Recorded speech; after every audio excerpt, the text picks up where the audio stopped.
Most of us, I suspect, know the Jehovah's Witnesses only as the men and women who go door to door handing out literature about their faith.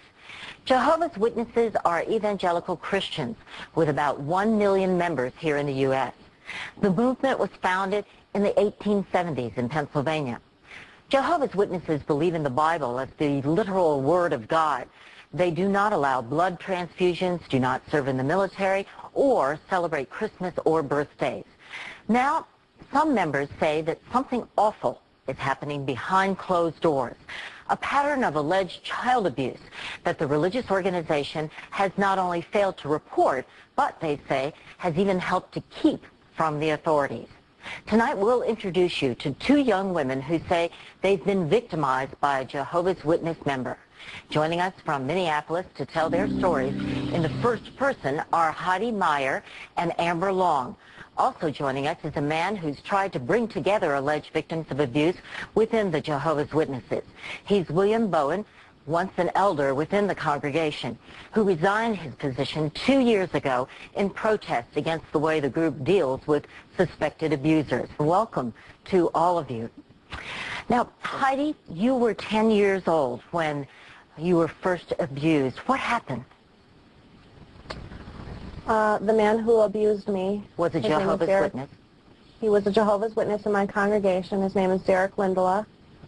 He was a friend of the family. He was friends with my brother, and I was friends with his younger sisters. And whenever the opportunity arose, or whenever he created an opportunity, he would pull me aside and molest me any chance he got. How long did this go on, Heidi? Until into my 13th year, just after I turned 13. All right, and you reported this to the elders and the Jehovah's Witnesses, and what happened?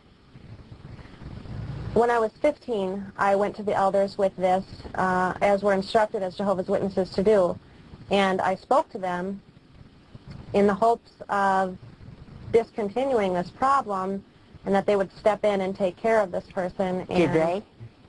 No, they did not. They not only said that they thought I had misinterpreted his actions, but they also told me that I needed to be careful who I spoke to about this and what I said about this, because without two eyewitnesses to the situation, I could be faced with a judicial committee for gossip or slander.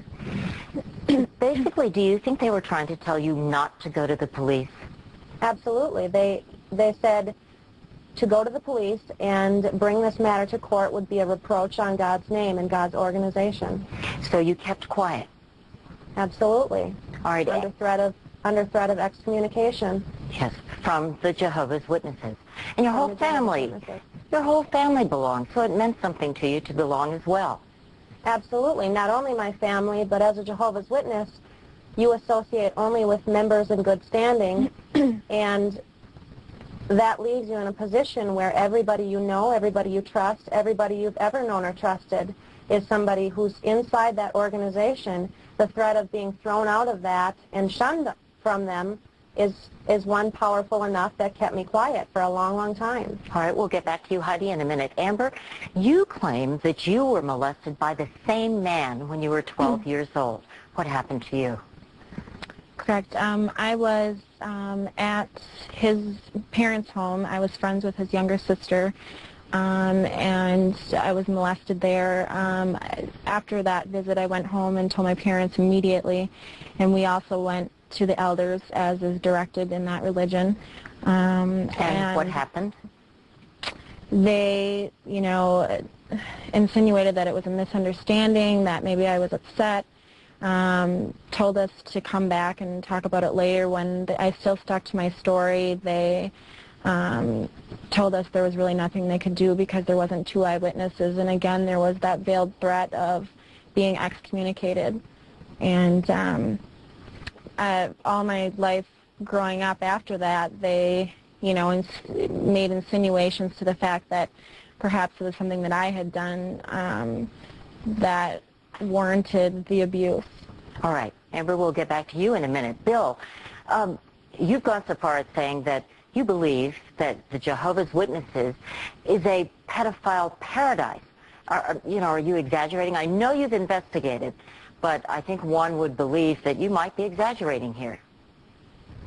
I've spoken to over 5,000 victims of abuse, either through email or direct phone contact. I have an abuse hotline that rings into my home, and I get calls every day.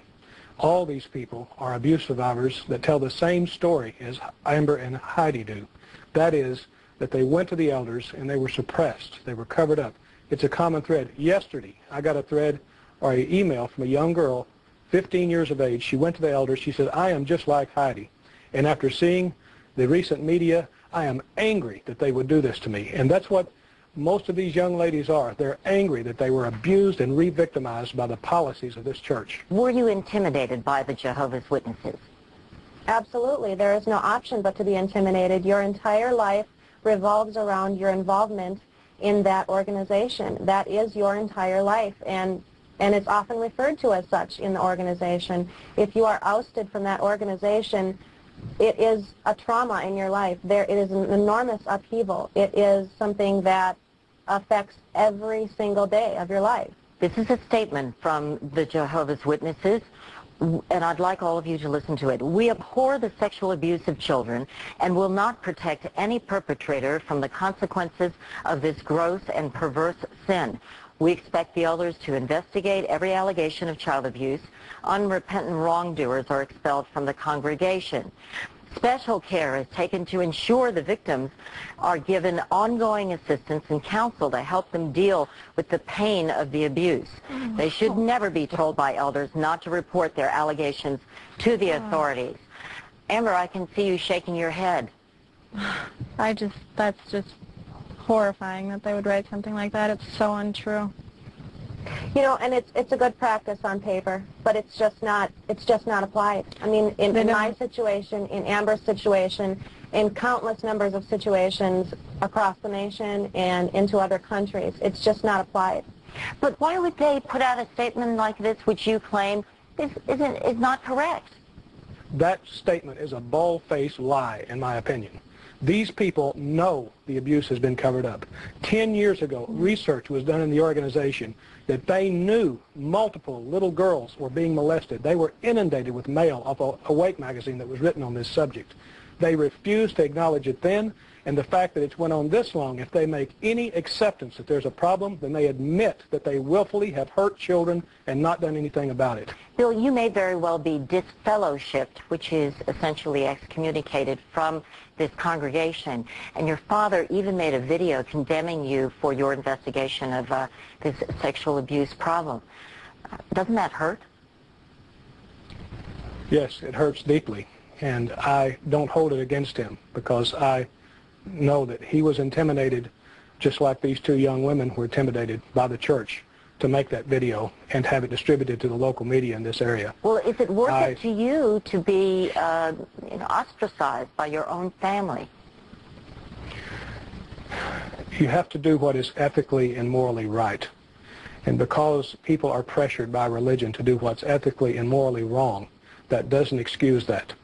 And so I'm compelled to go forward to let for these victims who have been victimized and re-victimized by this church. Many young women have been disfellowshipped when they tried to tell other members in the church that they were molested, simply because that they wanted, the molester said that they didn't have two eyewitnesses when he raped this young woman.